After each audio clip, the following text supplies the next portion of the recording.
Watching Florida and watching Ron DeSantis's policies is showing us that these consequences are happening real time. What is going on with teachers, the teaching profession, and this college is happening real time. Being anti DEI, anti diversity, equity, and inclusion, being anti woke in schoolings and universities is having its consequences and is playing out in real time right before our eyes. Chaos reigns at Florida College that DeSantis filled with far right cronies. Let's get into this one. Ron DeSantis has turned New College of Florida, a public liberal arts college in Sarasota, into a social experiment, staffing the board of trustees with hard right allies with the goal of erasing what he calls woke ideology. The result, according to the website Insider Higher Ed, has been utter chaos and a campus that can barely function. New College's problems have been trickling out for months, with the pro-DeSantis trustees interfering with merit-based tenure system and major bleeding of staff. The school has been left without an American history professor after pushing out a DeSantis critic, and more than a third of the faculty has either been purged or left. So he's going to have a college that doesn't have teachers. That's number one. Or even if they do have teachers, how many teachers will remain? But that appears to be just the beginning, according to the new report. The huge staff shortages mean some essential classes won't even be offered this term. Danny Delaney, the mother of one former New College student who is transferring to Hampshire College in Massachusetts, which guaranteed admission to all New College students in good standing, said her son could only find 2 classes that counted toward his area of concentration, which is what New College calls majors. So this is going to cause issues with the students, because how are you going to get a degree if they don't offer the classes? And what is the degree going to be worth if the school is really trying to do like sanitized versions of education? When he contacted the institution about the lack of relevant courses, she said he was told the catalog was in flux and to choose something else. That is their solution. Choose something else. There's also a housing shortage. The new leadership of New College has made a push to boost the school's sports program, accepting huge numbers of student athletes, only to realize they don't have enough housing for them. It's squeezing out juniors and seniors who were previously given a housing contract into older dorms, except for a number of rooms that are offline due to mold and other structural problems, and in some cases even moving them to extended stay home to suites hotel at Bradenton Airport, which has been completely rented out for campus housing for the semester. So not only do they not have teachers, they do not have people that understand the logistics of housing. What more could they? There's more. New College is not the only public college in Florida that DeSantis is accused of interfering with. A report last month suggests that DeSantis sabotaged the hiring process for the president of Florida Atlantic University in order to seat an unqualified ally in the role. I want to come back to this part right here where it says that they are targeting student athletes. They want to prop up more sports.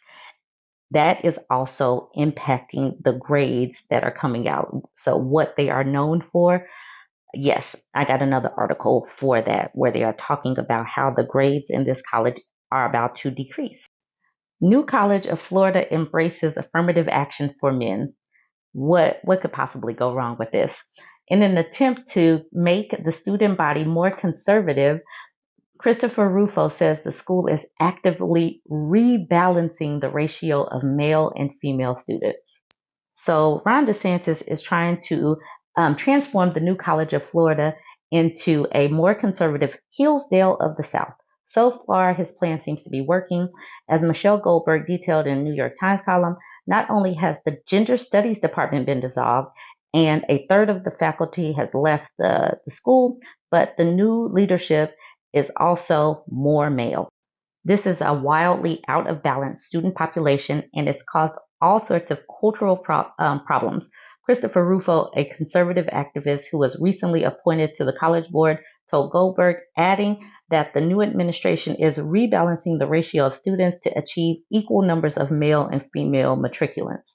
While the college has typically been around two-thirds female, the Sarasota Herald Tribune reported that the male population has skyrocketed in the incoming class, increasing a staggering 23 percentage points to now be comprised of 54%. This massive change has largely been achieved by aggressively recruiting athletes. The school has had no formal athletics program. Now they make up a third of incoming freshmen.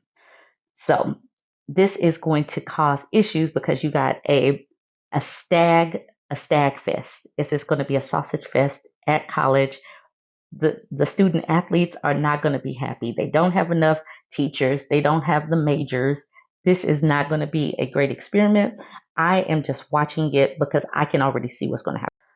The demographic overhaul at New College of Florida is perhaps the first real-life attempt to counteract the so-called feminization of education, an increasingly popular theory that blames the ascension of illiberal social justice politics in universities on women domination within campuses and college bureaucracies. So they will have a chance to see if they can fix things, if women were really the problem.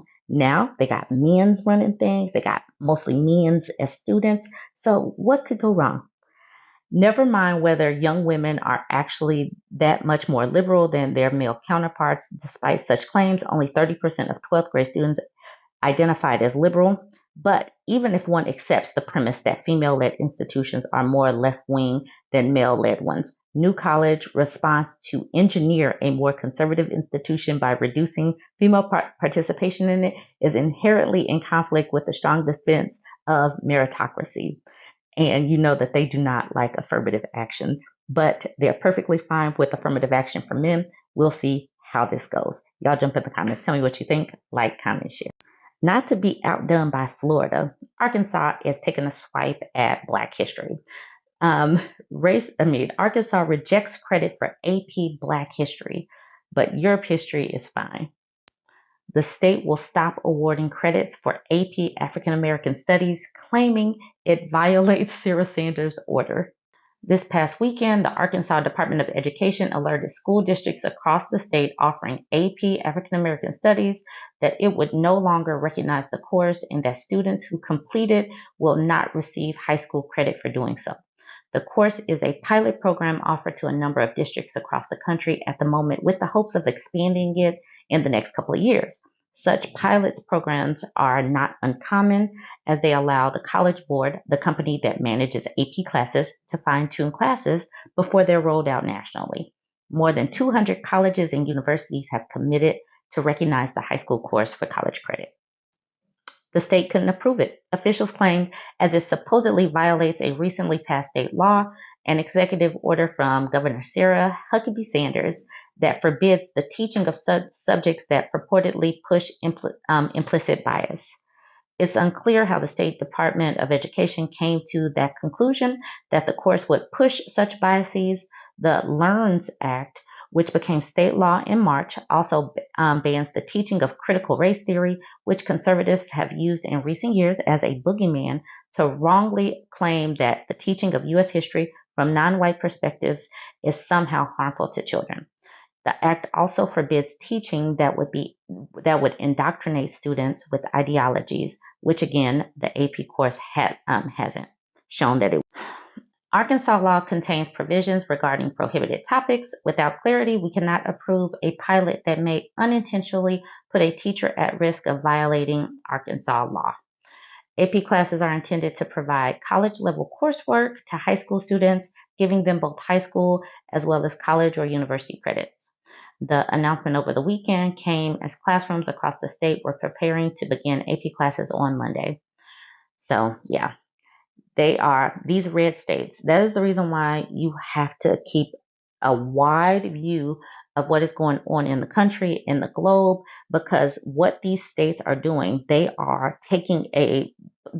writing the playbook together. They are really coming after all DEI. They're trying to really whitewash history, and history is already sanitized, but they're doing it a little bit more.